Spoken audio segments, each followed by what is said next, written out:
Ok, muy bien.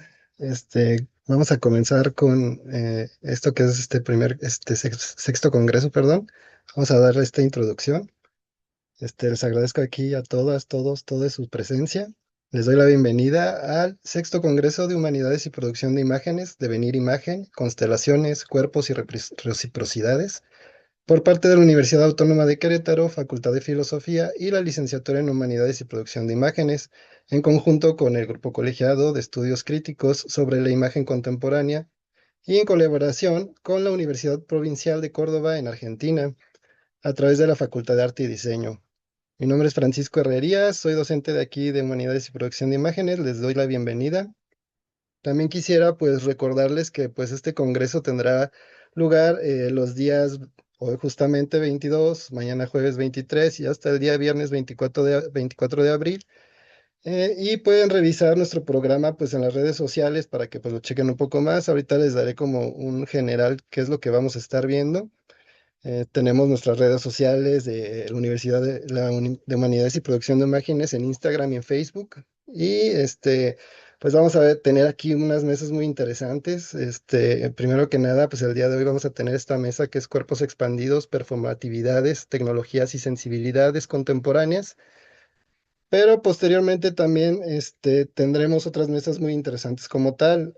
De hecho, el día de hoy vamos por la tarde, terminando esta mesa, disculpen un momento. Terminando esta mesa, tendremos lo que es la presentación del libro El infierno en la tierra, el cine de Arturo Ripstein, que será a las 4:30, a las 7:30 de Argentina.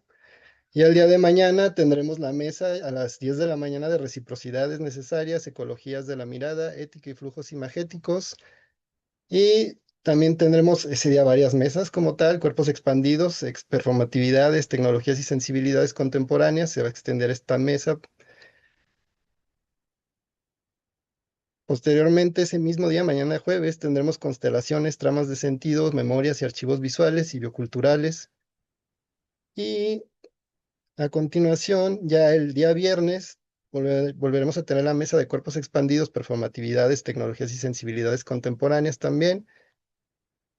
Mm, Y tendremos algunas cuestiones extras, ¿no? Como el diálogo con artistas, Lena Becerra y Vinilo Matsutake, perdón. Un video performance de Zona Ablación de Ale Montiel y Nahuel Sánchez Tolosa. Y ya por la tarde a las 3:30 tendremos aquí presencialmente una inauguración de la exposición fotográfica Ella me habita de Eunice Murillo, profesora también aquí de la Facultad de la Licenciatura de Humanidades y Producción de Imágenes. Y este va a ser en el Centro de Investigaciones Interdisciplinarias. Esa sería ya la parte de cierre de nuestro congreso.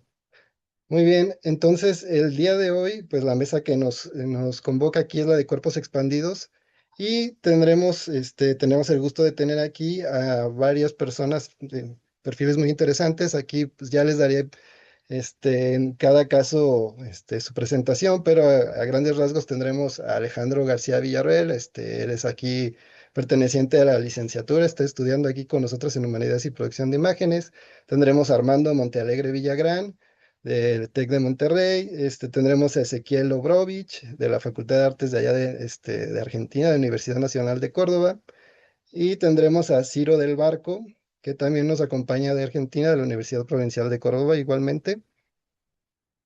Antes de comenzar, les comparto que a los ponentes pues tendrán 20 minutos para exponer su tema y posteriormente pues habrá una ronda de preguntas con las personas que nos están acompañando en este momento, ya que pues considero que es muy interesante todas estas temáticas y habrá mucho que comentar sobre ello. Y pues muy bien, vamos a comenzar. Primeramente tenemos a Alejandro García Villarreal, quien les comentaba es aquí de casa, estudiante aquí de la licenciatura de Humanidades y Producción de Imágenes. Él nos va a compartir su ponencia La elipsis robada de la videósfera a la hiperbósfera, algoritmos, imágenes y el surgimiento del sujeto simbiótico, perdón. Él es ingeniero industrial militar por la Escuela Militar de Ingenieros de la Universidad del Ejército y Fuerza Aérea Mexicanos, donde también realizó un posgrado en Administración y Evaluación de Proyectos. Su formación técnica se complementa con estudios en literatura y escritura creativa, además de una práctica constante como fotógrafo de paisaje. Actualmente es estudiante de la licenciatura en Humanidades y Producción de Imágenes en la Universidad Autónoma de Querétaro. Su trabajo e investigación se centran en la intersección entre la alfabetización visual y la interacción humana con algoritmos, buscando un diálogo entre la estructura técnica y la expresión humanística. Le damos la bienvenida entonces a Alejandro. Si gustas, comenzar con tu exposición, por favor. Hola, buenos días. Muchas gracias, profesor Francisco. Voy a compartir una presentación. Bueno, este título, La elipsis robada de la videósfera a la hiperbósfera, algoritmos, imágenes y el surgimiento del sujeto simbiótico, podemos resumirlo en dos preguntas. ¿Quién piensa cuando el código escribe? ¿Quién tiene el mando? ¿Nosotros o el código? Para contestar estas preguntas, mi punto de partida no es solo teórico, sino sensorial. Como alguien que vive con glaucoma, entiendo que ver no es un acto transparente, es mirar el mundo exterior entre bordes y sombras. A partir de esta cicatriz personal, analizo cómo el algoritmo hoy secuestra nuestra mirada para convertirnos en un homo simbiótico. Un sujeto que ya no procesa la realidad, sino que es procesado por ella. Mi propuesta es una resistencia basada en recuperar la elipsis orgánica, ese vacío necesario en el pensamiento que el flujo incesante de datos nos está robando, principalmente a través del celular como herramienta y convertido en un caballo de Troya. A mis 60 años me encuentro en una posición extraña. No soy un nativo de la tecnología moderna. Soy un inmigrante digital que cruza la frontera de las pantallas de plasma con el nerviosismo de quien siente que el lenguaje le está cambiando en la boca. A veces, mientras escribo, se me olvidan conceptos. La palabra ontología se me escapa como un pez y tengo que perseguirla entre los libros para recordar que hablo de la esencia, de lo que es. Esta lentitud, este tartamudeo de la memoria, no es solo la edad, es la sospecha de que alguien nos está robando algo más profundo. Cada vez que tengo frente a mis ojos el celular, repito el mito de la caída de Troya. Acepto lo que me regala con fascinación. Se convierte en mi mundo cinematográfico que descubro a través de su pantalla. Es un acto de entrega voluntaria frente a una invasión invisible que prepara lo que veo antes de que sea consciente de ello. Los algoritmos son los constructores de ese mundo donde permito que mi realidad física dicte su narrativa en una nueva verdad. No podemos entender nuestra ceguera actual sin mirar atrás. Regis Debray, a través de su genealogía de la mirada, nos enseñó que la imagen ha pasado por varias edades. Desde el ídolo que se adoraba, era conocida como logosfera, seguida de la grafósfera, donde la imagen es representación a través del arte y la imprenta. Hoy nos encontramos en la era de la videósfera, donde el espectáculo televisivo que domina el siglo XX sigue en parte en este siglo. Sin embargo, siento que hemos cruzado una frontera invisible hacia lo que llamo la hiperbósfera. En este estado, el sujeto, nosotros, ya no es solo un espectador como Videns, sino un homo simbiótico.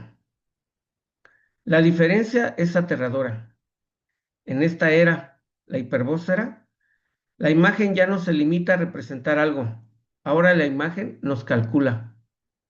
No es solo que veamos más fotos o videos, es que los guerreros algorítmicos preestructuran lo que deseamos ver antes de que el pensamiento siquiera arranque. Aquí, la experiencia está creada por los algoritmos que no buscan informarnos, sino organizar lo que vemos antes de lo que pensemos. Hace décadas, Marshall McLuhan advirtió que nuestras tecnologías son extensiones de nuestro propio sistema nervioso. Al llevar el celular a todas partes, he externalizado la memoria y la orientación, entrando en una especie de narcosis o entumecimiento. En un proyecto industrial, El tiempo muerto es un desperdicio que debe eliminarse. El problema es que ese tiempo muerto para nosotros es la elipsis. El celular no necesita gritarme. Opera desde la intimidad del bolsillo, registrando cada gesto y decisión para retroalimentar sus propios cálculos. Es como un manager implacable, optimizando cada segundo de mi atención, eliminando los tiempos de holgura, donde ocurre el pensamiento crítico. Para un proceso de manufactura, esto es la gloria. Para un estudiante de humanidades, es una cárcel. ¿Acaso existe algo peor que la pérdida de la mirada y de nuestra propia elipsis? En este contexto, ya no somos el sujeto que sabe, somos el sujeto que es mapeado por algo invisible. Este último término, mapeado, me recuerda a la aplicación de Google Maps, la cual tiene una capacidad del 95% de un radio de 5 a 10 metros aproximadamente para ubicar cualquier lugar en el mundo. Es la victoria del Homo algorithmicus, un ser cuya realidad es filtrada por sistemas de recomendación que eliminan cualquier asomo de azar o misterio. Y es aquí donde mi preocupación se vuelve biológica. Según expertos como Eduardo Calixto, nuestro cerebro necesita de la elipsis orgánica para construir sentido. Es ese intervalo donde integramos fragmentos y generamos recuerdos con significado. Para mí, la elipsis es como el viento. Llega, se queda un momento y desaparece. Es la pausa entre lo que veo y lo que entiendo. Pero a esta edad noto que mi capacidad de reacción es más lenta. Mientras yo dudo, el algoritmo se adelanta a mi decisión. Los algoritmos siempre han existido, pero los de hoy ya no están afuera, están en nuestra mente, habitando nuestros olvidos. El celular ha declarado la guerra a la pausa, necesaria para la imperfección y para pensar como humanos. Al saturarnos con clips de 15 segundos y estímulos constantes de dopamina, el sistema nos roba el vacío necesario para conectar ideas. Es la metáfora del principito. El algoritmo nos entrega un sombrero, lo utilitario y rápido, para que no tengamos tiempo de ver el elefante ontológico, la sustancia real del pensamiento que habita dentro. Si no hay gramática ni pausa, el cerebro deja de razonar y solo reacciona. Esto último será la razón por la que el sistema nos deja tan vacíos. Frente a esta ceguera blanca, provocada por el exceso de información y luz digital, Bushulhan reivindicó mi propia condición. Mi glaucoma no es solo una patología, es una trinchera de obstáculos que me permiten observar desde otro punto de vista. En un mundo que exige transparencia total, el algoritmo que obliga a ser rápido y una visión perfecta para ser procesada por el hardware, una mirada con sombras y bordes velados, recupera la privacidad de la observación. Reclamar la mirada imperfecta es, en última instancia, defender nuestra soberanía. No se trata de ser tecnofóbicos, sino de entender que si la observación es producción compartida, debe ser nuestra propia cicatriz, nuestra propia historia y nuestras limitaciones la que defina la profundidad de lo que vemos, y no un código diseñado por terceros, el cual desconocemos en gran medida. Hoy, como humanistas, escritores y productores de imágenes, necesitamos una etiqueta de advertencia, hecho por humanos. No es un sello de calidad, es el remanente de una humanidad que se niega a ser procesada. Irónicamente, este texto fue hecho en una computadora, con un teclado y a través de una pantalla donde las imágenes de las letras avanzan al compás de mis dedos.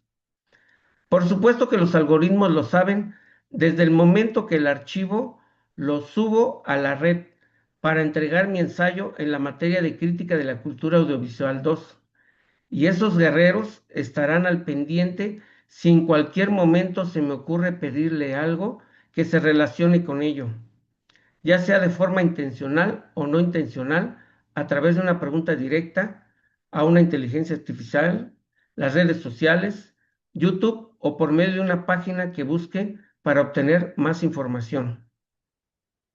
Hemos dejado de ser el rey o la reina en el tablero de ajedrez para convertirnos en los peones. Solo después de salvar obstáculos sobre una columna de 8 casillas pueden coronarse y tomar el control nuevamente del tablero. Aunque debo decirlo, tal vez ya es demasiado tarde si no dejamos de ver a los algoritmos como sustitutos y no como en realidad deben ser, una herramienta. Hemos creado un espejo que refleja nuestra propia ambición al delegar el pensamiento y la mirada a un sistema perfecto. Un doble cinematográfico que simula todo lo que hemos escrito, fotografiado, hablado, grabado y vivido. Hay que jugarse la última carta a través de la alfabetización visual. No se trata de aprender nuevas herramientas o mejorar las que ya conocemos. Tenemos que identificar los silencios que los guerreros del algoritmo intentan llenar. Si el algoritmo roba como un artista, nosotros debemos vivir como humanos, con errores impredecibles, perdernos en el camino sin usar el GPS y no perder de vista el elefante dentro de la boa, aunque el mundo entero solo vea un sombrero. La vida continúa y al final del camino, en un instante debemos poder decir, valió la pena. Esto no lo puede simular ningún código. Ninguna soberanía reside en recuperar nuestra propia elipsis, donde todavía podemos defender ese vacío en el que somos capaces de amar y sufrir, pero, sobre todo, de pensar por nosotros mismos. Debemos asegurarnos que sea nuestra propia voz la que narre el final de la partida. El algoritmo debe ser el papel y no la pluma. ¿Quién está completando hoy sus vacíos? Gracias. Muchas gracias, Alejandro. Muy buena ponencia. Que es muy interesante cómo estamos insertos en estos temas en la actualidad. Andaremos más, en las preguntas. Muy bien. Ahora contamos con la presencia de Armando Montalegre Villagrán. Él viene del TEC de Monterrey, de Campus Querétaro. La ponencia que nos va a presentar es entre avatares, inteligencia artificial y memoria digital afectiva y presencia en los cuerpos expandidos. Él, como les mencioné, pues él es doctor en historia global con investigación en humanidades digitales por el Tecnológico de Monterrey. Además de inteligencia artificial y ética tecnológica, profesor universitario enfocado en el análisis cultural de las tecnologías emergentes y su impacto en la experiencia humana contemporánea. Actualmente imparte cursos sobre inteligencia artificial y ética, así como asignaturas relacionadas con cultura digital y sociedad. Ha desarrollado cursos y proyectos educativos orientados a la reflexión crítica sobre la tecnología y sus implicaciones sociales. Es ganador del Premio Profesor Inspirador del 2019 y del reconocimiento Formador Life del 2022 del Tecnológico de Monterrey, además de haber sido seleccionado como becario de la beca Juan Grijalvo en el 2024, enfocada en el análisis de la industria editorial en México. Muy bien, Armando, te agradecemos tu presencia. Si gustas tomar la palabra. Muchísimas gracias, querido Francisco. Buenos días a todas y todas. Agradezco y celebro estos espacios para charlar entre colegas y, por supuesto, hacer grandes reflexiones sobre esta época tan interesante. Eh, yo les vengo a hablar de cómo es justamente vivir en este boom tecnológico. Recordarán, quienes ya estamos un poco más añejos, que hace no muchos tiempos, si queríamos saber sobre algo, pues preguntábamos a una persona, investigábamos en algún libro. Si queríamos comprar algo, pues teníamos que ir a una tienda. Y si alguien moría, no nos quedaba más que el recuerdo. Hoy, nuestras amistades nos las presentan los algoritmos. Nuestras compras no las buscamos, ellas nos las encuentran. Las relaciones sexoafectivas son elaboradas por medio de un match y pareciera que vemos el mundo, y aquí rescato el comentario de mi colega Alejandro García, sino que filtramos un poco nuestra realidad. Y eso hace que nuestros hobbies sean diseñados o parecieran diseñados por recomendaciones constantes. ¿Cuántas veces ustedes recordarán abrir una plataforma y ya había algo listo para ti? ¿Cuántas veces a la hora de escuchar una canción te apareció esa grandiosa música y pareció que leyó tu mente? ¿Y cuántas veces recibiste justamente una sugerencia de compra en alguna red social que estabas pensando en realizar? Y recordaste justamente algún momento, algún evento maravilloso por medio de un recuerdo en una notificación automática. Todo esto es vivir, sentir y recordar en la era digital. Y aunque parecería un capítulo de Black Mirror, la realidad es que no lo es tanto. Y todo eso que vemos en esta gran serie parece ya muy cercano. Pero todo esto tiene un nombre. Y ese es justamente el antropomorfismo, que es básicamente la humanización de objetos.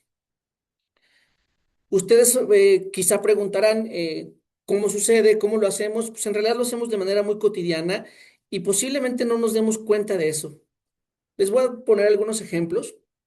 En nuestro lenguaje cotidiano, cuando nosotros le hablamos a las computadoras, cuando le hablamos a los coches, incluso le ponemos nombre a nuestros autos. Y cuando creemos que la impresora en el momento que yo la necesito ocupar, no coopera conmigo. Al mismo tiempo, tenemos relaciones afectivas con nuestros objetos. Por eso nos duele desprendernos del auto que vamos a vender. Y por eso le hablamos a nuestros celulares, a nuestras computadoras, cuando hacen el trabajo de mejor manera. También esto se ve en el diseño emocional de productos, cuando quizá de manera no consciente, creemos que los autos tienen ojos por medio de sus faros y los electrodomésticos tienen sentidos amables y los robots sociales pues tienen momentos tiernos. Y esto es normal y esto es para nosotros en este mundo material pues accesible porque nos gusta lo bonito, nos gusta lo estético. Les voy a poner unos ejemplos. Este es un robot de Tesla actual, no tiene tantos años, pero la verdad es que es imponente. Incluso si yo me lo encuentro me daría un poco de miedo y prefiero mil veces a Wally. Dense cuenta los ojos grandotes, la mirada que dobla, las manitas, pues Wally me da más confianza. Este perro se ocupa para desactivar bombas o en actos bélicos, pero yo prefiero mil veces este, con las orejitas y los ojitos. Y esto que sucede en el diseño de alta tecnología, pues en realidad lo vemos todos los días en la cotidianidad. Y aquí les pongo a George el Curioso. George es una gran caricatura, evoca ternura desde que lo vemos, pero en realidad también tiene algo de este diseño emocional de que finalmente es un producto, no es una animación. Y si logran darse cuenta de lo que carece George o Jorge, es de dientes, porque una imagen sin dientes nos remite a un bebé y un bebé nos da ternura, porque si pusiéramos dientes a George, pues posiblemente se parecería a algo más real. Y eso quizá no es tan estético, luego entonces no lo aceptaríamos de la mejor manera. Es curioso cómo estos videos de objetos inanimados diciéndote cómo los tienes que usar o cómo van a funcionar, ahorita tiene un boom por todos lados, TikTok, Instagram sobre todo, y ahora sí les hacemos caso. Es decir, cuando un objeto inanimado me habla de cómo debo usarlo, volteo. Y esto tiene que ver con la humanización de objetos, no es otra cosa, porque nos gusta y nos sentimos cómodos, y está bien. Pero en realidad el antropomorfismo, en este boom, en este momento donde la IA tiene un crecimiento enorme, también es necesario reflexionarlo por el diseño en cómo están hechas las tecnologías actualmente, sobre todo el tema de la IA, porque hay interfaces diseñadas a propósito para parecer humanas. Por eso los asistentes como Siri o Alexa tienen nombre de personas. Y por eso los chatbots simulan empatía. Esta misma humanización en un contexto digital les tomamos aprecio porque el algoritmo sabe lo que quiero, porque me entiende y porque la IA piensa o aprende. Esto nos lleva pues a crear vínculos emocionales sintéticos, una intimidad artificial y relaciones parasociales. Les dejo ahí un dato que me sorprendió y lo revisé el día anterior a conocernos, a tener esta charla. Y Réplica, un sitio justamente que tiene esta forma de trabajar, pues tiene 113,000 visitas en promedio por mes. Es altísimo.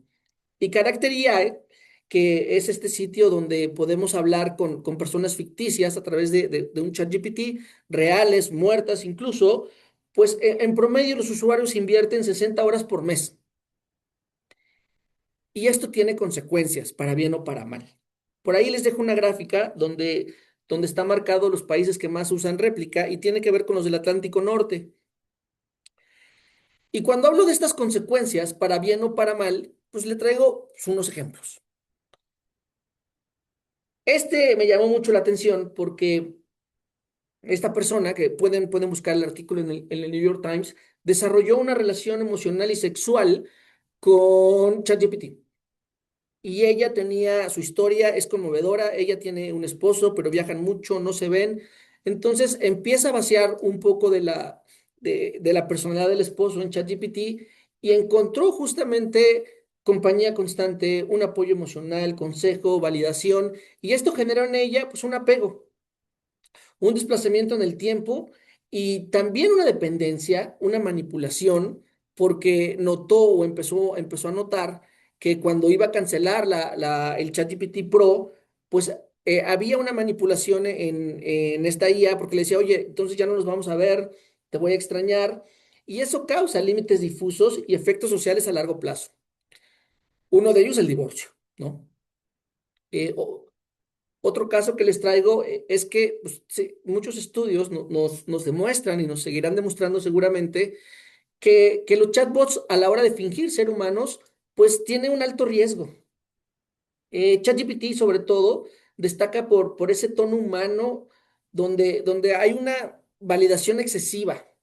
Y cuando nosotros tenemos una validación excesiva y no hay alguien que nos cuestione, que nos haga reflexionar, que nos meta una duda sobre lo que hacemos, pues hay un riesgo. Y ese riesgo, pues hay una sobreconfianza, hay una dependencia y hay una difusión de la realidad. Porque siempre te están diciendo que todo lo que haces está bien. Y bien decía mi colega Alejandro, se vale equivocarnos y pues somos humanos. Y no hay aprendizaje si no hay un error. Eso justamente ha creado muchos debates éticos que no me dará tiempo para poder compartir, pero finalmente el más importante o el que les dejo yo aquí es cómo vemos la IA, y también lo mencionaba Alejandro, como herramienta o como compañero o como compañera. Y lamentablemente también hoy ya hay muchos casos documentados sobre demandas a estos grandes corporativos como OpenAI, donde la excesiva validación ha llevado a tragedias.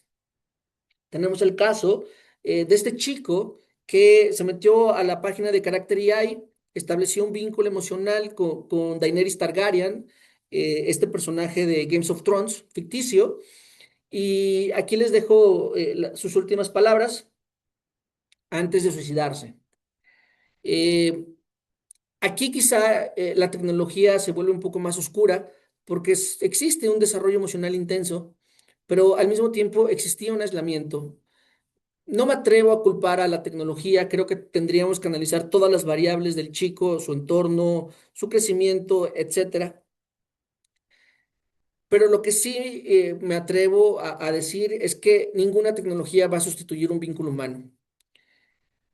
A través de esto, también les traigo el otro caso, donde eh, aquí no fue en Character AI, aquí fue en ChatGPT. Esas empatía simulada, pues también llevó a la pérdida de otra vida, también lo aisló del mundo real y y descubrieron fallas en salvaguardar las vidas de las personas, insisto, por esta excesiva complicidad a la hora de dar pensamientos y no buscar ayuda en otro tema. Estos casos se siguen documentando, pero también hay casos positivos, un poco alejado de la IA, pero también en un entorno virtual. Hay este documental en Netflix que yo se los recomiendo mucho, donde un chico con una pérdida de capacidad motriz encontró a través de Warcraft, este videojuego, la forma de relacionarse con personas reales. La gran diferencia de los otros dos casos que les traigo es que atrás de esos avatares virtuales del Warcraft sí había personas reales y sí había una comunión real. Es muy conmovedor cuando el chico finalmente fallece por la enfermedad, que sus padres creían que no tenía grandes amigos. En el mundo real llegaron estas personas que estaban atrás de otra pantalla. Y quizá ahí está la gran diferencia. Atrás de ese mundo virtual sí había otra persona. Hay otro caso que ha crecido mucho y también se los traigo, que es el caso de los deadbots.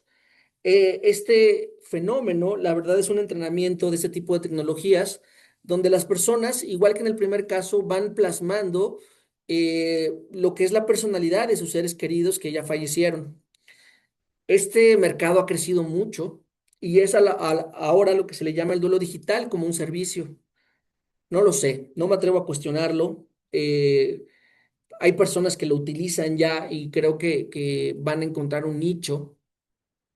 Es doloroso perder a alguien, pero creo que también es un proceso humano. Y el que existan estas tecnologías tendrá afectaciones para bien o para mal.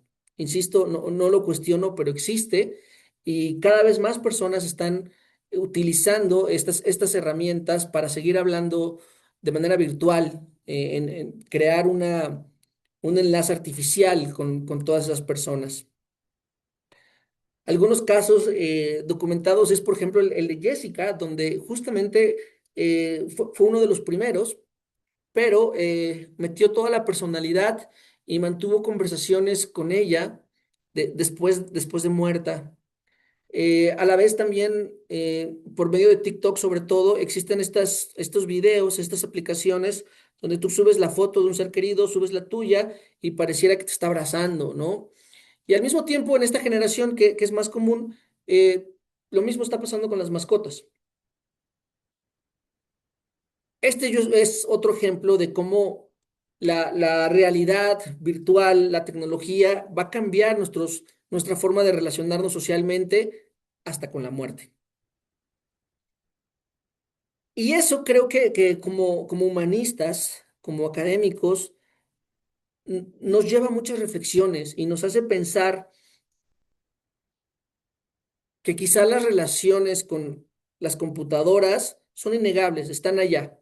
Entonces tendremos que pensar en una regulación y en una consecuencia, pero más allá de todo esto que les traigo, creo que lo más importante es entender que nosotros no conversamos con nuestras máquinas, porque hay un proceso y hay un trabajo de inducción e inferencia estadística. Luego entonces, quizá la oración correcta tendría que ser: yo converso con una máquina que fue entrenada para predecir oraciones. Esto nos va a llevar a entender que existe un modelo y un entrenamiento que va a llevar al deep learning. Luego entonces, quizá la oración correcta sería: yo converso con la máquina que contiene un modelo de lenguaje, el cual fue entrenado para predecir oraciones de texto. Y esto se va a entrenar y entrenar y entrenar hasta generar prompts. Luego entonces, una oración más completa tendría que ser: yo envío prompts a una máquina que contiene un modelo de lenguaje, el cual fue entrenado por medio de un algoritmo de aprendizaje para predecir oraciones de texto. A la vez, nuestras máquinas trabajan con otras máquinas más grandes, servidores que están en algún lugar cerca seguramente de recursos naturales que les proporcionan agua y enfriamiento, el cual contienen estas máquinas, los GPUs que sobre todo produce NVIDIA, un hardware especializado y por supuesto les permite realizar millones de operaciones en paralelo. Entonces, la oración más completa podría ser: yo envío prompts a una máquina en la nube que contiene una red neuronal artificial, la cual fue entrenada por medio de un algoritmo de aprendizaje para predecir oraciones de texto. Todo esto que nosotros hacemos se multiplica y se multiplica y se multiplica cada vez que lo hacemos en nuestras casas, en nuestros trabajos, etcétera, etcétera, etcétera. Y creo que al final la oración más completa podría ser: yo envío prompts a una máquina en la nube con gran capacidad de cómputo, incluyendo GPUs, que contiene una red neuronal artificial, la cual fue entrenada por medio de un algoritmo de aprendizaje para predecir oraciones de texto.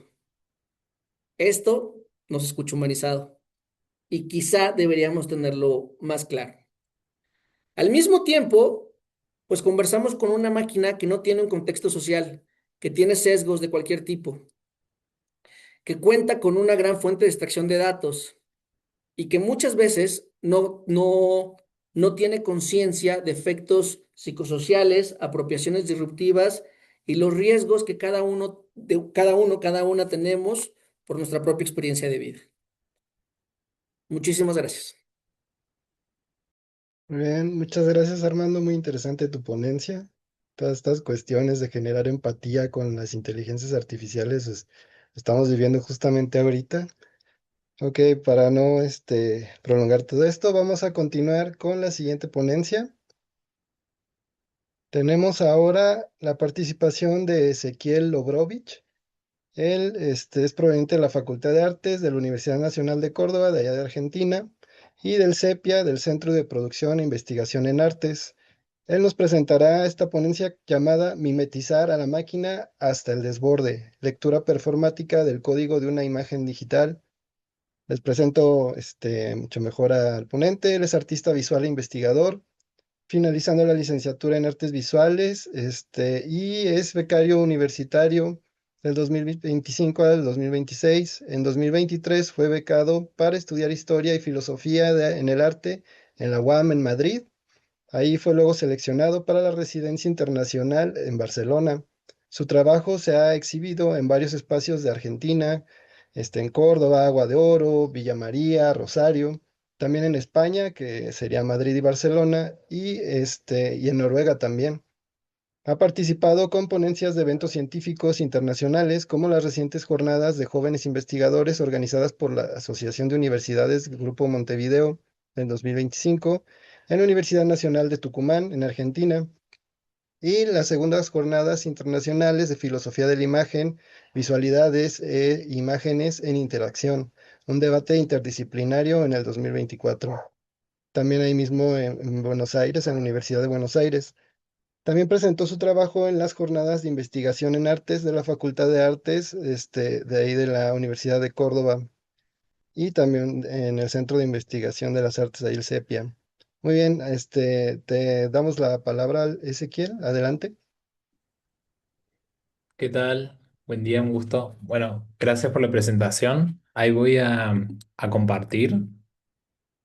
A con acento circunflejo. P P mayúscula, mayúscula, N N mayúscula, mayúscula, G G mayúscula, mayúscula, I I mayúscula, mayúscula, H H mayúscula, mayúscula, D mayúscula, R R mayúscula, mayúscula, R R minúscula, minúscula, coma, coma, R R minúscula, minúscula, E E mayúscula, mayúscula, acento acento agudo, agudo, punto, punto, barra barra inclinada, inclinada, S S minúscula, R mayúscula, mayúscula, R G mayúscula, mayúscula, G B mayúscula, mayúscula, B AE mayúscula, AE ligadas, OE, ligadas, E OE, mayúscula, E acento mayúscula, grave, acento ñ grave, minúscula, Ñ E minúscula, mayúscula, E X mayúscula, minúscula, L X minúscula, mayúscula, L F minúscula, minúscula, F N mayúscula, minúscula, M acento mayúscula, agudo, asterisco, I mayor, F minúscula, N mayúscula, abrir mayúscula, paréntesis, A E con minúscula, acento acento circunflejo, agudo, I E con acento minúscula, N circunflejo, mayúscula, minúscula, E con acento circunflejo, acento E con agudo, acento circunflejo, I U con minúscula, diéresis, acento agudo, Ñ U con mayúscula, diéresis, mayúscula, ñ mayúscula, más, R R minúscula, más, minúscula, coma, más, A con, mayúscula, S A mayúscula, mayúscula, C S mayúscula, mayúscula, I C mayúscula, mayúscula, I I mayúscula, mayúscula, S I mayúscula, mayúscula, C S minúscula, mayúscula, R C minúscula, E minúscula, R minúscula, E minúscula, E minúscula, N minúscula, minúscula, S E minúscula, minúscula, H E minúscula, O minúscula, minúscula, N T minúscula, minúscula, S F minúscula, minúscula, U H mayúscula, minúscula, acento O circunflejo, minúscula, coma, T cerrar corchete, minúscula, P F minúscula, minúscula, H U mayúscula, Y mayúscula, acento mayúscula, S circunflejo, minúscula, coma, porcentaje, cerrar porcentaje, corchete, I P mayúscula, minúscula. R mayúscula, peso, rombo, I mayúscula, T mayúscula. Hoy, las imágenes digitales son el elemento que parte y organiza lo sensible. El mundo se encuentra codificado, como en la película Matrix, donde símbolos, letras y números en constante actualización determinan la realidad percibida por las usuarias. Las e-image, para tomar el término de José Luis Brea a propósito en inglés, en una de sus capas constitutivas, son instrucciones alfanuméricas que no guardan algún sentido legible para nosotros, seres humanos, sino que su valor es maquínico. La capa transparente es la que refiere a aquello que se está representando, el cuadro ventana, que nos abre un mundo otro. La capa opaca es toda la materialidad que hace posible la ilusión. Pigmento y aglutinantes si hablamos de pintura, químicos y reactivos si se trata de una fotografía revelada en laboratorio. Pantalla, litio, silicio, indio y tierras raras como el europio, terbio e itrio, además de aluminio, potasio y estroncio. Pero la opacidad, dirá Molina, no se agota en la materialidad de los dispositivos pantalla, sino que cada uno de ellos es un módulo tecnológico inscripto en una infraestructura material interconectada a escala global. Luego, la capa oscura, como le hemos denominado en el grupo de investigación Imagen Total, implica todos los movimientos, interacciones e intereses que nuestros dispositivos electrónicos recolectan y mapean de nosotros mismos al utilizarlos. No obstante, aquí me interesa llegar a la capa estructural instruccional, donde se guarda la guía a seguir para que la imagen aparezca. Existen muchas maneras de llegar a ella y por ende de visualizarla.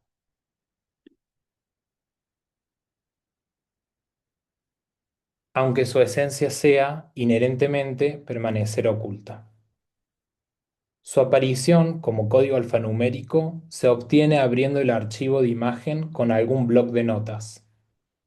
Estos programas, que no permiten la inserción de imágenes, leen y ejecutan el dato como un texto, dando por resultado páginas de código ilegible. En realidad, cada símbolo, letra o número se corresponde con una combinación en sistema binario de unos y ceros, para finalmente reducirse a pasos eléctricos. No obstante, uno de los rasgos interesantes en este fenómeno informático es que una sola imagen puede ocupar 500 páginas de código. Para ser más preciso, la imagen que utilicé para la obra que da inicio a esta ponencia tiene 677. ¿Cómo se configura ese extenso material indefinido? Berti sostiene, sobre la codificación de los objetos digitales, que la obsolescencia es la forma técnica del olvido, porque cuando el medio capaz de decodificarlos cambia, el contenido del archivo se vuelve ruido y deja de existir. En cambio, Steyan propone que el ruido deviene indicio de un desorden creciente, pero también materia prima para la producción de imágenes. Desde una perspectiva de investigación artística, la obra no funciona como ilustración de estos problemas, sino como dispositivo de pensamiento que los produce e indaga. Desaparición de la imagen en código es una video performance donde el código alfanumérico de una sola imagen es leído carácter a carácter, desplazando el orden de las capas que construye la imagen digital para poner al frente de todas su capa instruccional. Se presenta además como un intento de mimetización entre cuerpo humano y operación maquínica. Intento de mirarnos a los ojos y copiarnos como mimos. Como cuando buscamos la mirada de un gato para decirle algo, agachamos el cuerpo, encogemos la cabeza y nos ponemos a la par. A las 677 páginas, una máquina las lee, entre comillas, o mejor dicho, las interpreta para mostrar su imagen en menos de 20 milisegundos, o 0,02 segundos. mientras que a un cuerpo humano podría tomarle 21 días de lectura sin parar u 80 días en jornadas de 6 horas,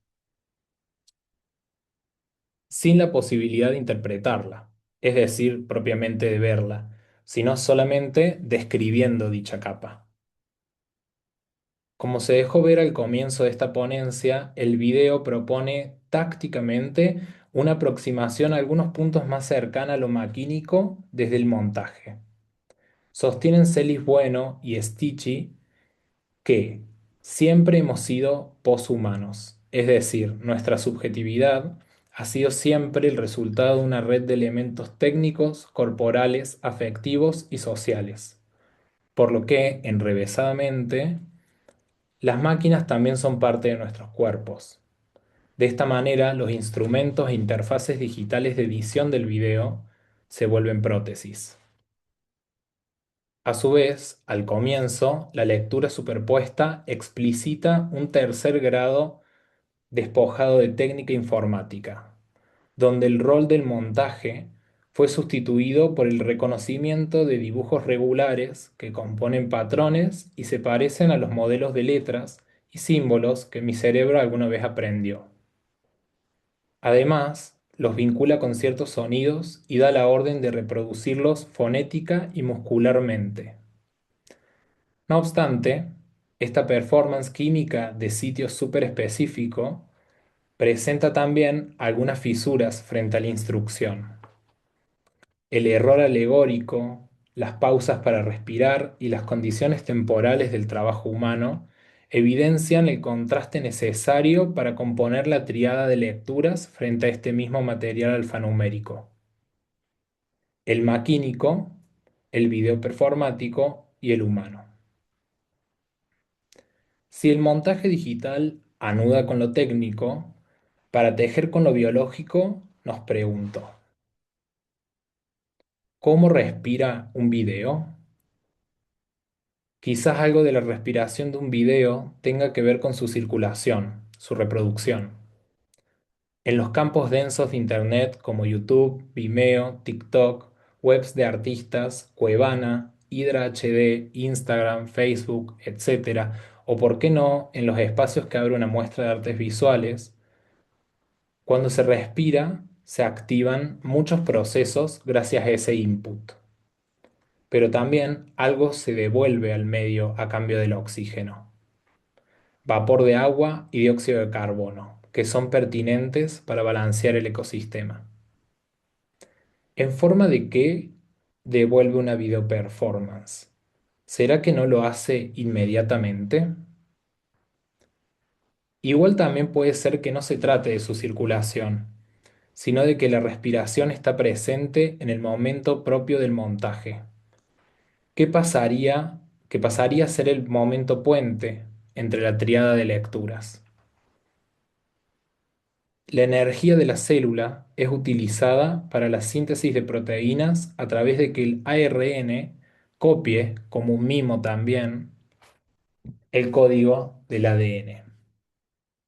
En ese traslado y reescritura de la información se refleja el montaje de clips, cortes, yuxta y superposiciones, que pueden acercarse a la interfaz de algún programa de edición. Precisamente para el video, que se ha vuelto hoy excusa para reunirnos a pensar, el montaje es un pilar crucial. Para acercarme a la producción maquínica, decidí grabarme como material inicial enunciando cada carácter posible. Los enlisté y los leí uno por uno frente a la cámara. Luego, la acción se completaría con el montaje de los clips entre sí, siguiendo el orden dictado por el código alfanumérico. Primero, corté los bloques de video en clips de 2 segundos, quedándome con pequeños fragmentos y mucha cantidad. Letras, mayúsculas y minúsculas, números, símbolos matemáticos, de puntuación, griegos e informáticos. Luego procedí en prolijarlos, es decir, eliminar pausas, momentos en los que desviaba la mirada para repasar el guión, errores cuando se me enredaba la lengua, incluso una serie de ajustes más finos, midiendo el momento justo en el que se da el golpe de sonido inicial de cada carácter, descartando los movimientos involuntarios con los que la cara se prepara para fonar. Una vez terminado esos trabajos de ajuste, me dediqué a seguir la capa instruccional de la imagen, copiando desde mi banco de clips y pegando sobre la línea del tiempo del video que estaba produciendo, metodológicamente proponiendo así un comportamiento robótico. Un trabajo muy relacionado es la serie de dibujos Codex IP de Leonardo Blanc, de 2022, quien define su trabajo como, abro cita, la inmersión dentro del hiperbombardeo de información y su descarga y su entrega plena al dibujo como forma de escape. No obstante, cierro cita, perdón. No obstante, la operación de copia es inabarcable, cercana a lo sublime kantiano desde su infinitud, a la vez que inalcanzable desde su velocidad y absurdo desde el eje de la interpretación. El desbordamiento técnico siempre se vuelve inevitable.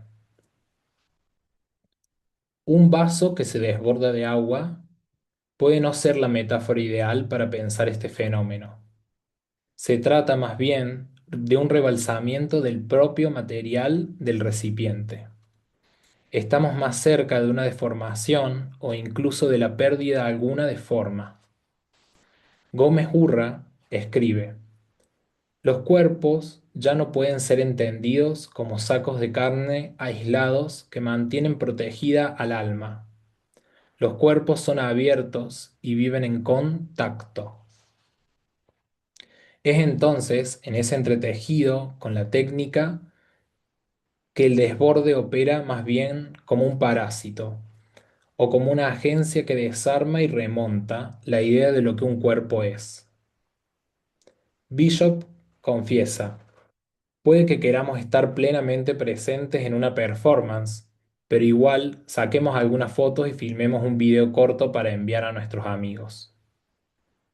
Pero no dice esto desde un arrepentimiento ni del afán por restablecer un régimen de la contemplación burguesa y moderna en las artes, sino todo lo contrario. Propone que la atención humana se deformó. Es ahora otra cosa distinta que no debería compararse con lo que era ni oponerla a la distracción.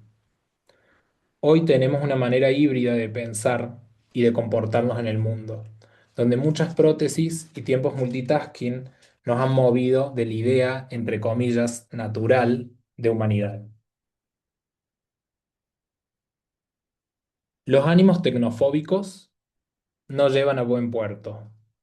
Sospecho entonces que la tarea es continuar haciendo preguntas y ensayar maneras de moderar el régimen visual. Afinar los diagnósticos, sí, pero también llevar pruebas al campo de acción. Podemos intentar con terminar de leer este código. Gracias. Muchas gracias, Ezequiel. Creo que es muy interesante todo esto que nos planteas, ¿no? Esta relación que pues hay entre lo inmaterial de lo digital y lo material de lo analógico, ¿no? Y sus significados como tal. Pero bueno, abordaremos más bien las preguntas de esto. Ok, le agradecemos a nuestro ponente. A continuación, vamos con nuestro último ponente, que sería Ciro del Barco.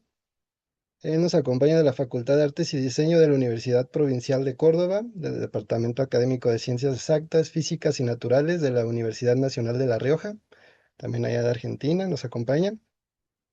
Él nos estará presentando su ponencia, que es Ontologías del Beijing o Quinto Yin, no sé, ahorita me harás la corrección. El audiovisual performático. Él es un artista audiovisual, videojockey, productor, licenciado en filosofía por la Universidad Nacional de Córdoba, tesista a punto de defender la tesis en maestría en comunicación digital audiovisual, felicidades, docente en medios audiovisuales en la licenciatura en diseño y producción multimedia en la Universidad de La Rioja y licenciado en escenotécnica, Facultad de Artes y Diseño de la Universidad Provincial de Córdoba. Muy bien, de acuerdo. Te cedemos la palabra, Ciro, adelante. Muchas gracias, muy buenas tardes, muy buenos días para ustedes que están en México. Para mí es un gusto estar hablando con ustedes, compartiendo esas ideas que están trabajando, en especial porque nací en México, así que tengo un profundo cariño por ese país que me albergó en mi nacimiento. Eh, bueno, y quería hablarles, siento que me voy a ir un poco para atrás en el tiempo, que va a ser algo más vintage, eh, pero voy a tratar de relacionarlo también con este pensamiento porque comparto la preocupación y el vértigo por las las nuevas inteligencias artificiales, ¿no? Que nos parecen ubicar frente a una especie de abismo, ¿no? Ya sí, si la generación digital transformó el mundo y nuestros modos de vivir prácticamente, creo que la inteligencia artificial en ese sentido va a dar un salto exponencial, bueno, que nos tiene todos ahí un poco pasmados, interesados y al mismo tiempo, ¿no? Un poco preocupados, tratando de pensar, de organizar una serie de ideas que nos permitan visualizar lo que se viene, ¿no? Yo les quería hablar entonces de algo que ya de un arte, una práctica, que es el video jogging o Beijing o visualear, tiene distintos nombres un poco incómodos.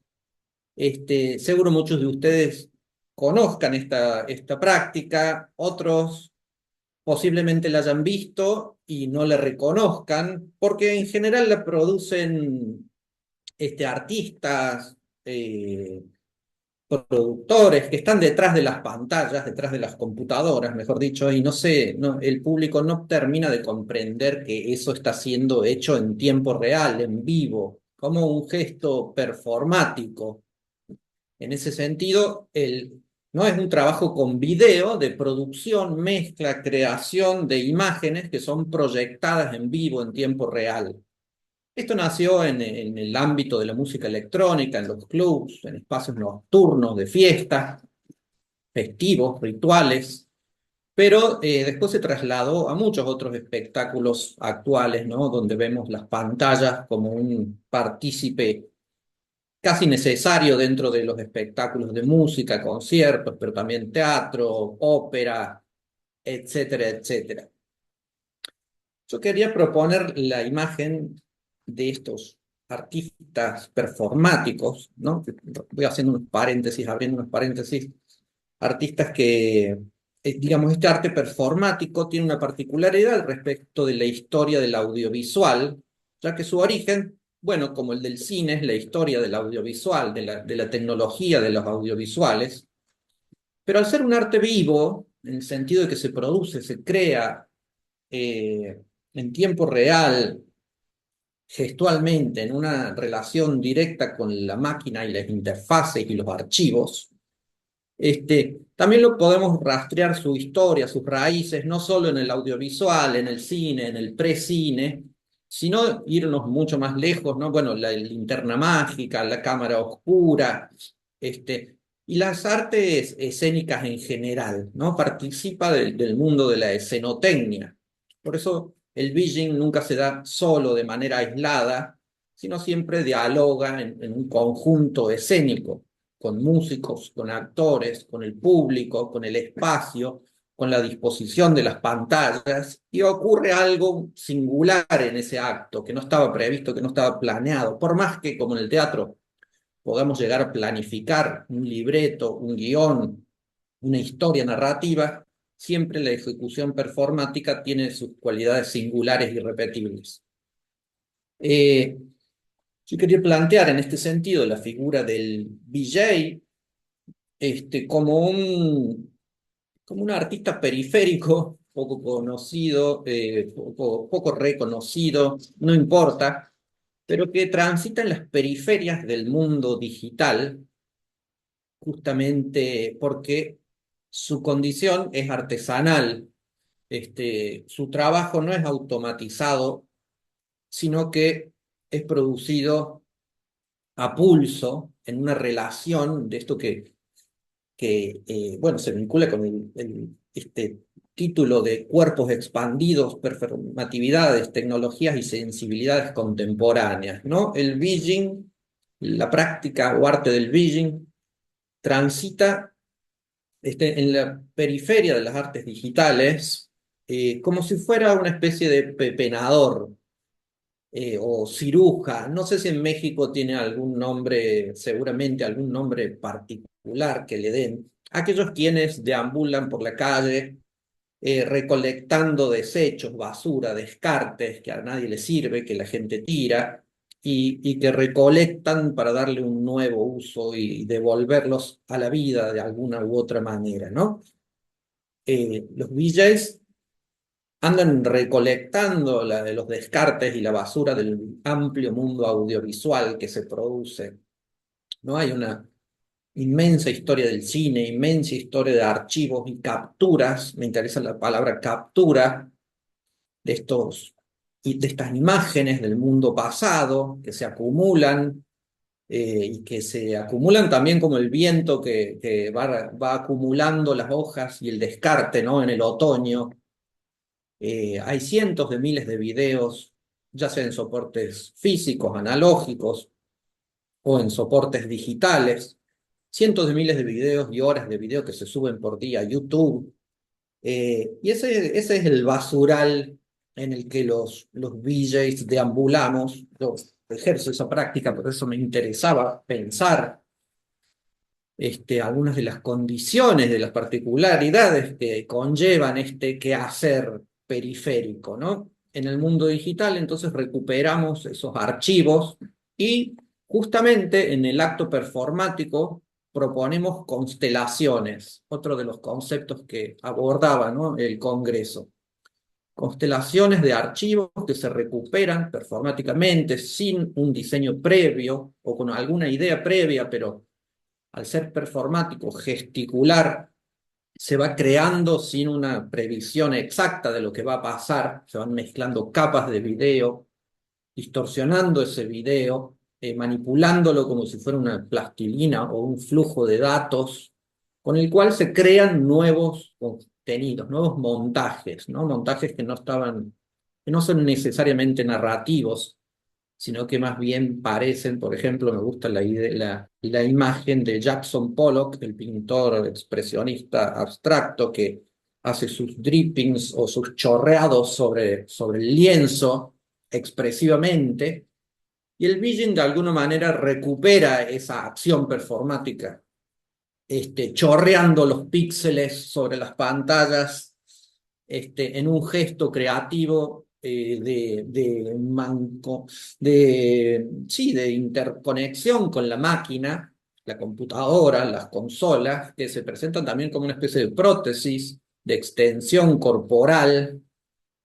Y entonces podríamos decir que baila con sus imágenes. No es que baila mientras mezcla las imágenes, sino que su baile, su danza, son estos fantasmas que recupera de los archivos y pone a danzar, ¿no?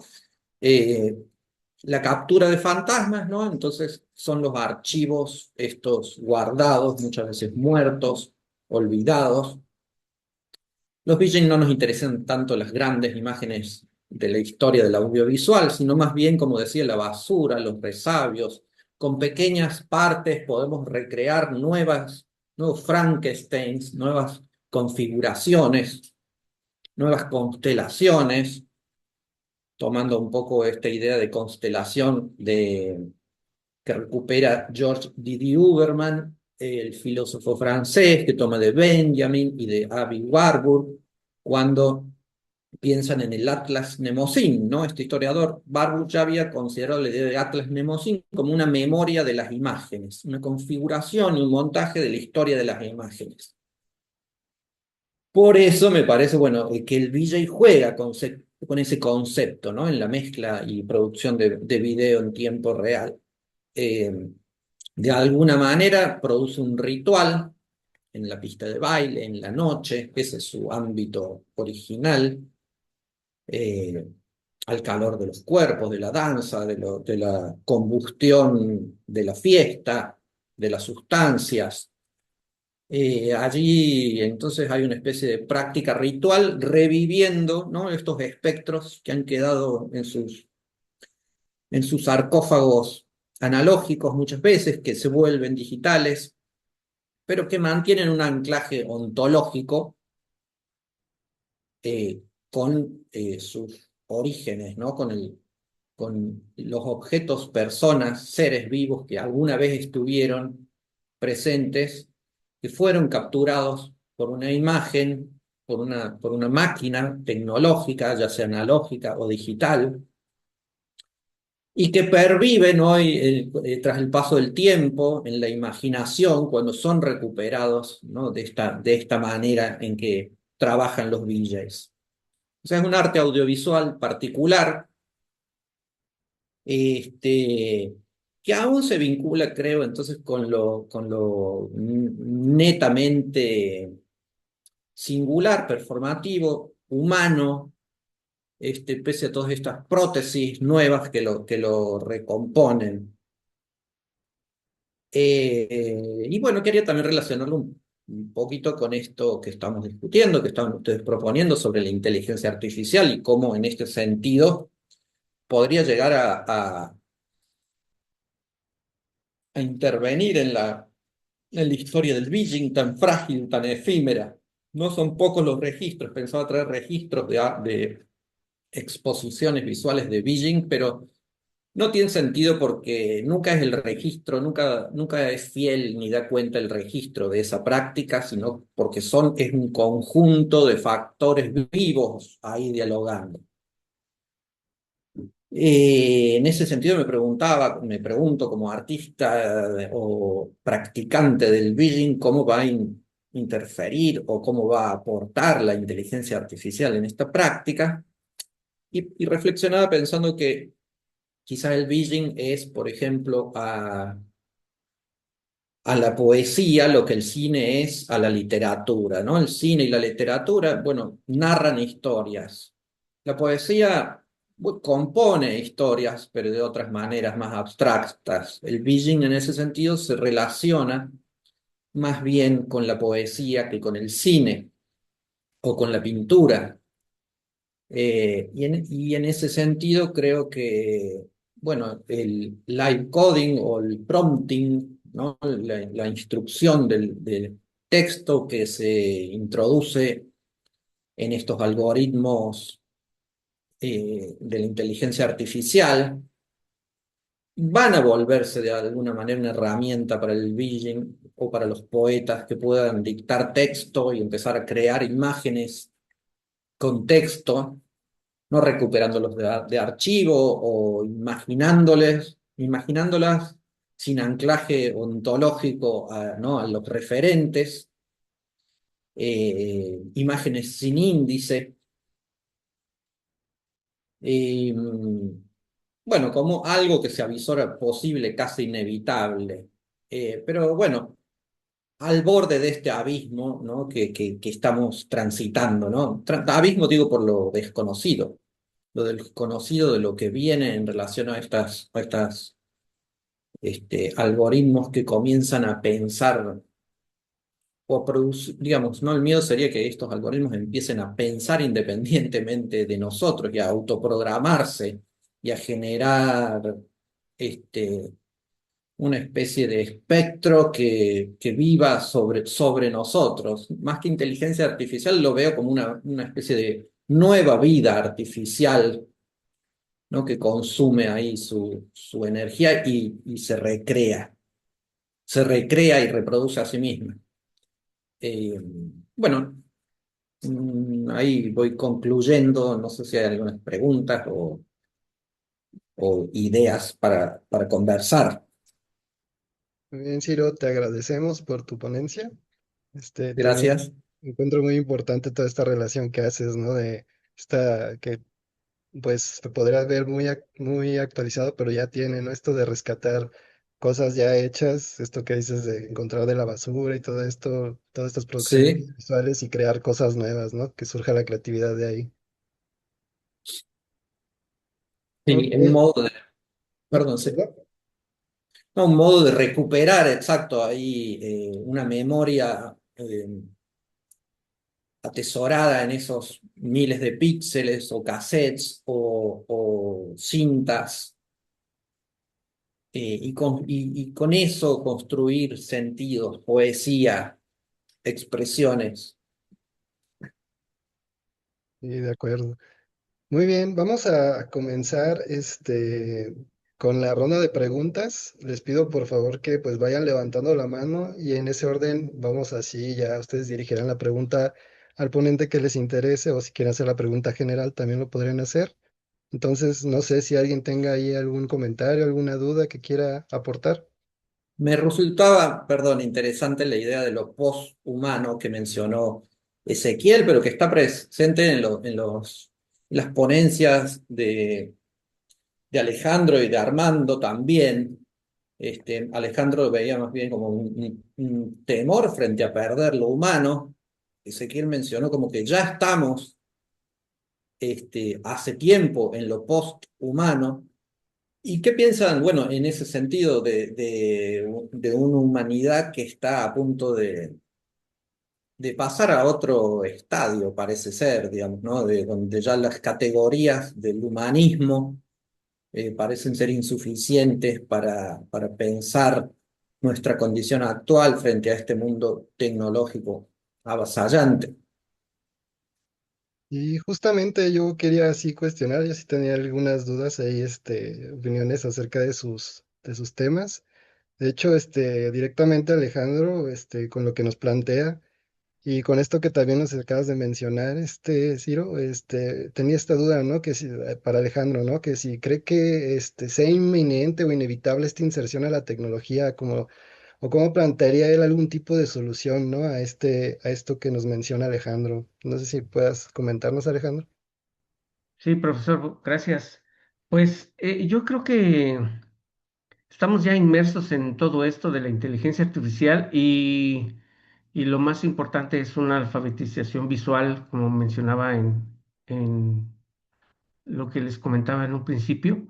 Primero, en forma individual, limitar, podrían ser varias acciones, limitar algunas de de las, mm, de las cosas que podríamos evitar serían que no estemos tan al pendiente con el celular, que tengamos una serie de cosas que nos limiten y nos permitan tener ese espacio que requerimos para poder entender lo que es la elipsis en el sentido de dar ese espacio para poder interpretar las cosas.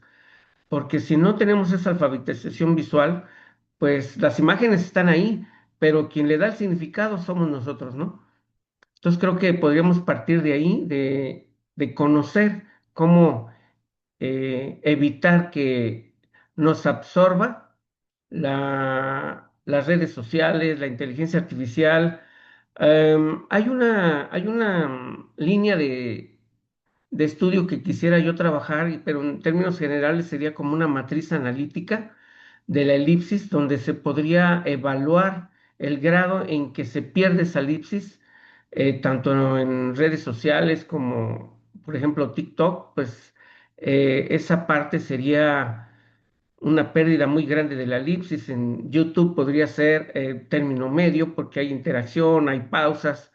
Y en lo que es la inteligencia artificial, yo creo que sería tal vez un poco alta la elipsis, de mantener la elipsis. Sin embargo, es engañoso porque la inteligencia artificial podría también simular que nos está dando ese espacio, pero realmente no, ¿no? No sé si conteste su pregunta, maestro.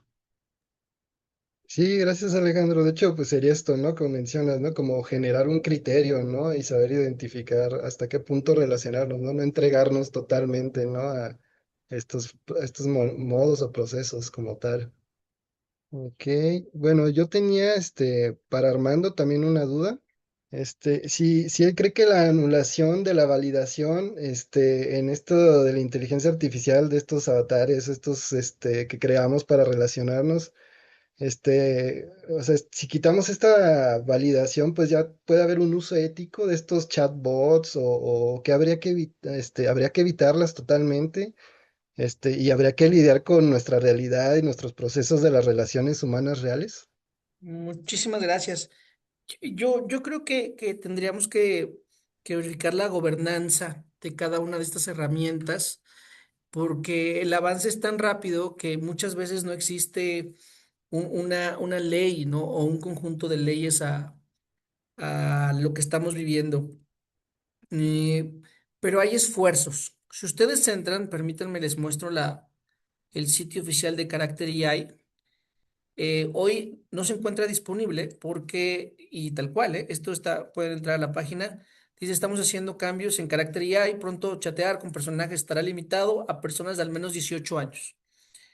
En California actualmente se está reglamentando justamente el uso de estos chatbots para mayores de 18 años.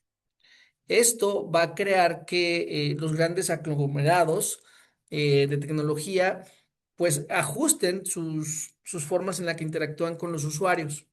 Independientemente de la gobernanza y dando una respuesta muy centrada en lo que preguntas, querido Francisco, yo creo que necesitamos tener una alfabetización digital donde humanicemos menos a las herramientas. Creo que eso podría darnos, eso y una gobernanza, mejores resultados a la hora de usarlas y menos riesgos. Que gracias. Creo que también como lo mencionas, ¿no? Están surgiendo estos criterios en estas plataformas donde me parece que en esta que mencionabas, ay, olvidé su nombre, la verdad, pero que era también para crear avatares, eh, tenían como esta propuesta, o creo que lo ponen, ¿no? Como el hecho de mencionar desde el principio que tengas cuidado porque pues esta es una inteligencia artificial y entonces pues ella va a ser empática contigo y lo que le comentes y lo que reacciones con ella pues no va a tener, que no le prestes tanta atención, ¿no? En esta relación emotiva que se tiene como tal. Por supuesto, y quizá hay algo que estamos dejando de ver, que es que atrás de todas estas herramientas digitales hay trabajadores que las hacen posibles. Y esos trabajadores, por ejemplo, los que toman las imágenes del Google Maps o quienes eh, educan a la IA para que distinga entre un zorro y un gato, aunque los dos tienen las orejas paradas y demás, son los mismos que reciben las preguntas de usuarios de diferentes tipos con respecto a autolesiones, por ejemplo, y el uso de fotografías que van bloqueando. Todo eso que va bloqueando la IA, que hay gente que pregunta y que puede ser muy violento, hay personas que lo ven, hay personas que sufren un daño seguramente social y psicológico por entrenar IA. Y eso también deberíamos de abrir la conversación. Y también eso que planteas es muy interesante, pero bueno, antes de seguir comentando, cedo la palabra a Ezequiel, tenías ahí una participación. Sí, ¿qué tal? Quería preguntarle a Armando y justo en relación a lo que se venía hablando ahí, yo para la ponencia uno de los artículos que trabajé eh, se trata específicamente sobre un capítulo de Black Mirror que también lo traías, eh, que se llama San Junípero y y bueno, planteaba ahí algunas cuestiones sobre los avatares y sobre los mundos totalmente virtuales, la realidad virtual. Eh, Puntualmente se llama Sienten los algoritmos sus cuerpos eléctricos, está en la revista La Fuga, se puede ver online. Y, y bueno, una cosa de que se planteaba en ese artículo, y te quería como preguntar qué pensás y así es como en esas otras digitalidades, en esas realidades alternativas, también se planteaban algunas, por lo menos a priori, de primeras, una idea de un mundo alternativo al capitalismo y a la explotación del mundo contemporáneo, ¿no? Entonces parecía que todo era, ya no había sufrimiento, no había dolor, era todo equitativo, como si fuese un socialismo utópico, pero que a la vez lo que analiza el artículo es que siguen habiendo como huellas de capitalismo y demás, y que la base de todo era que este mundo alternativo, como este mundo digital al que se accedía como por realidad virtual, estaba mantenido, o sea, en unos servidores de una empresa privada que en el momento que quisieran apagaban y que finalmente parecía que había un fin económico, ¿no? Detrás de eso que parecía como una ilusión de futuro postcapitalista. Entonces, nada, plantear, si vos ves que esto de la inteligencia artificial se acerca hacia reversionar un poco el modelo mundial actual o al contrario, si lo está perfilando aún más. Muchas gracias, querido Ezequiel. Tomas varios puntos importantes y quisiera rescatar todos porque me parecieron muy reflexivos. El primero que mencionas acerca del nombre de esto, pues me hace pensar en el libro de Philip Dick, que finalmente se basa Blade Runner, gran película, por cierto, con Me pongo de pie de Harrison Ford, la de Sueñan los androides con ovejas eléctricas, ¿no? Creo que por ahí hay una inspiración en ese título, en esta obra. Eh, y, y yo creo que finalmente, como seres orgánicos, vamos a buscar más la interacción social, aunque tengamos estas herramientas digitales. Y quizá por eso fracasó el metaverso. Este metaverso que se planteó como justo lo que mencionabas, una, una alternativa a este mundo físico tan violento e injusto, pues terminó fracasando, porque necesitamos la experiencia humana. Al mismo tiempo, todo lo que plantea este posible universo en el artículo sobre que no tengamos violencia y justicia social, pues honestamente es distópico y también suena a un mundo feliz, ¿no? Esta novela también, pero pero porque suene distópico no tendría por qué no importarnos. Creo que la clave sigue siendo la alfabetización digital. Creo que como es muy difícil, es muy complicado desconectarnos totalmente de nuestros aparatos porque hoy lo necesitamos para para el parqueo, para las cuentas de bancos y es muy difícil desconectarnos, vivir sin Instagram, vivir sin TikToks, vivir sin celular, es prácticamente imposible. No creo que podamos hoy renunciar a todas estas herramientas digitales porque tendríamos que vivir en el cerro, aislados, en una cueva, seguramente, ¿no? Creo que tenemos que abrazarlos y decidir nuestras batallas. Te soy honesto, yo trabajo, tengo dos celulares, el del trabajo tengo todas las aplicaciones que debo tener, incluso más, y este nada más tengo WhatsApp y ya, ¿no? Este es el personal. Entonces, eh, tengo un iPad, pero también decido comprar el periódico los domingos. No renuncio a a los libros análogos. Y creo que eso nos permite sentirnos todavía dueños de nuestros propios artículos. Hoy, si compras varias películas en cualquier plataforma y dejas de pagar la suscripción, las pierdes. Yo tengo todavía mis DVDs, mis LPs y mis CDs, y esos son míos, ¿no? Creo que hacer todo esto es una forma de resistencia. Armando, muy interesante lo que planteas. Me remite un poco a esta cuestión de este filósofo de la tecnología, Fernando Broncano, que menciona que estas tecnologías, estas nuevas tecnologías, pues son como prótesis para nosotros, ¿no? Que al principio pues nos son incómodas, tardamos en adaptarnos y de repente ya son parte de nosotros, ¿no? Ya no nos vemos sin ellas, ¿no? Y es lo que ha pasado, ¿no? Con el celular, con las inteligencias artificiales, pues estamos en esa transición, ¿no? Con las inteligencias artificiales, ¿no? El hecho de adaptarnos, ¿no? Todavía lo sentimos ahí como esa molestia, pero yo creo que ya va a llegar un punto en el que pues las demos por hecho. De hecho, pues muchas de ellas ya ni siquiera, pues eran imperceptibles, ¿no? De hecho, ¿no? Varios procesos que ya hacíamos. Pero ahora que ya, pues, ya todo este boom, ¿no? De las inteligencias artificiales, pues, es más notorio como tal. Y sabes qué, querido Francisco, también creo que esta misma alfabetización nos va a llevar a romper mitos acerca de la IA. O sea, hace 2 años que explotó, pues veías una cantidad de artículos de nos va a quitar el trabajo. ¿Cuándo no la tecnología nos ha quitado trabajo? O sea, yo recuerdo cuando niño íbamos a los parques, nos tomábamos fotos con los Reyes Magos. Hoy eso no existe y es por la tecnología, ¿no? O sea, la tecnología ha quitado empleos siempre, históricamente siempre, pero también los ha dado. ¿Cuántos empleos hay por Uber? ¿Cuántos empleos hay por la forma de mercadeo, ¿no? O sea, Y si nosotros vemos lo que dice el Banco Mundial, dice que sí, se van a perder muchos empleos por el boom de la IA, pero se van a crear muchos más. Y en esa resta, pues son más los empleos que se van a crear por el uso de tecnologías. Y no sé ustedes, pero la IA sí nos facilita muchas cosas, pero necesita ser revisada. Y en esa revisión van a seguir habiendo fuentes de empleo. De acuerdo, gracias Armando. Tenía también una pregunta para Ezequiel. Era en cuanto, me pareció muy interesante esto que mencionaba sobre el cambio de los formatos, ¿no? Que dejan obsoletos a los anteriores, ¿no? Ya, cuántas fotografías sacamos con los primeros celulares con foto que ahora ya ni se leen o nos aparecen muy chiquitas y no hay forma. Ahora pues podemos a lo mejor reconstruir con cierta inteligencia artificial, pero realmente pues todo se va quedando atrás, ¿no?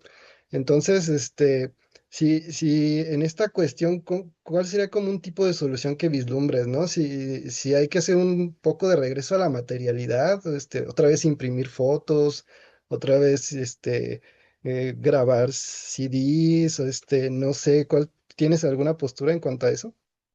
Por un lado, me parece que por más que esto de la obsolescencia es la manera técnica del olvido, ¿no? Esa cita que traía, aunque podemos ver las fotos digitales, me parece que es distinta la relación con la memoria, en el sentido de que quizás, bueno, por lo menos a mí me pasa y siento que es re común por acá, que tomamos muchas imágenes y después quedan ahí olvidadas. Total, tengo una foto y ni siquiera entras a ver las fotos.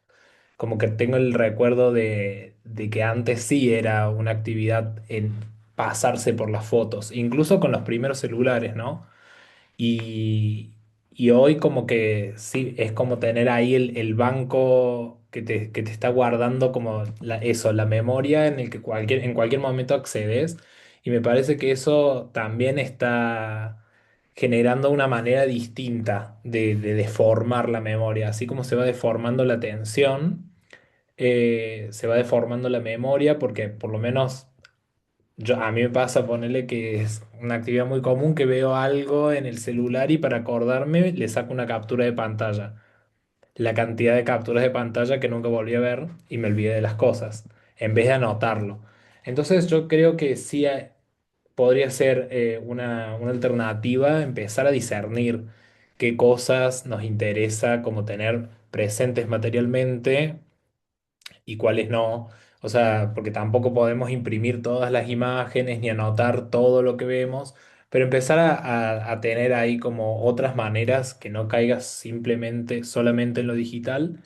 Em, y a la vez también comentar como que la cita esa, más que plantear eso, una vuelta a lo digital, estaba ahí como para entrar en razón de que todo está mediado por esos códigos, como también Alejandro planteaba al comienzo, bien comienzo de su ponencia, de quién escribe los códigos o qué quiere el código que está escribiendo.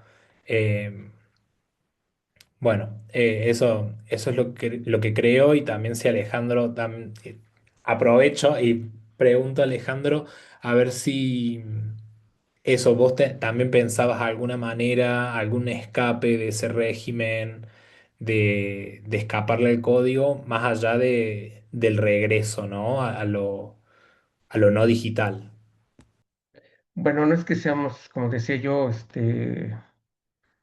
tecnofóbicos, pero sí debemos de tener una resistencia, también como decía Armando, tenemos que tener una resistencia a ese pequeño vicio que se está haciendo del uso indiscriminado de la inteligencia artificial y que debe estar regulada también como comentó.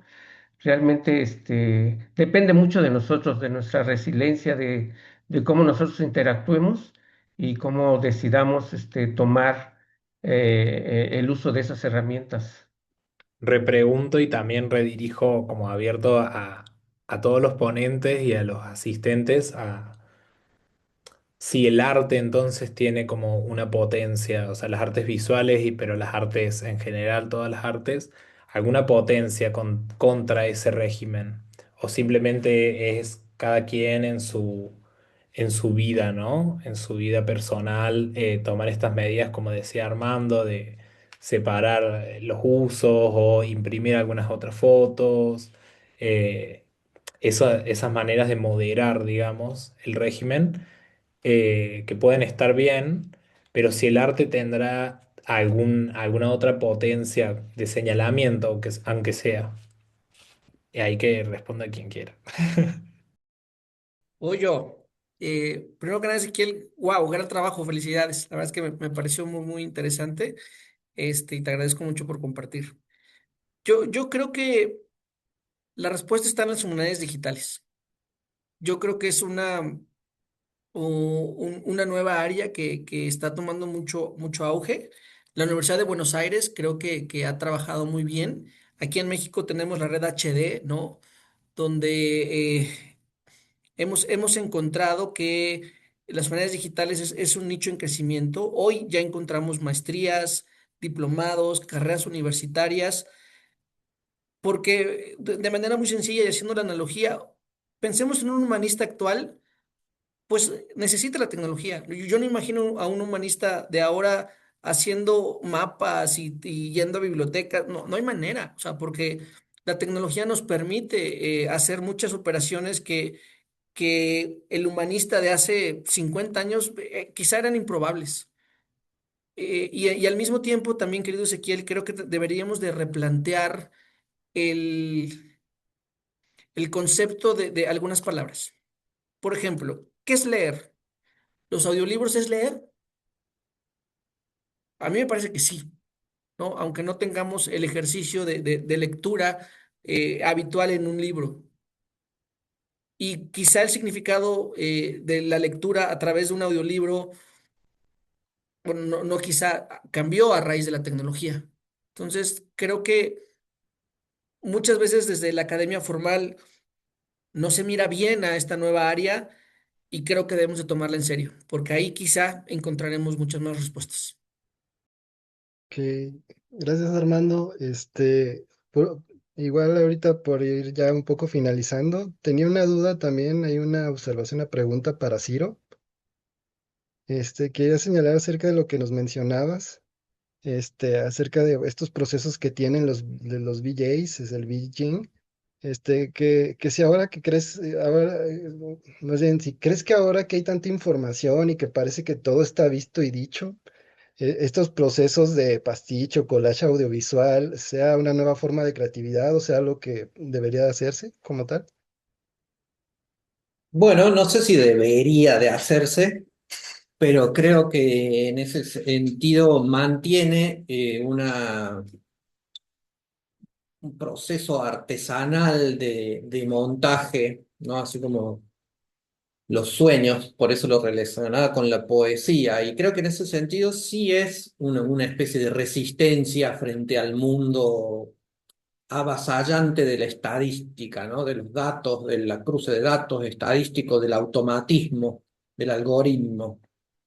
Si bien son trabajos digitales, todavía existe ahí alguien que está decidiendo y jugando y promoviendo ahí mental y físicamente una acción artística, ¿no? Y creo que si algo nos va a quedar a los humanos después de que la inteligencia artificial y la tecnología avance en cada uno de los poros de nuestra existencia, va a ser el arte, si es que llegamos eh, ¿no? A ese momento. El arte como, bueno, como la filosofía, la pregunta por la existencia y la finitud en ese sentido, ¿no? No sé si la máquina pueda llegarse a hacer esas preguntas.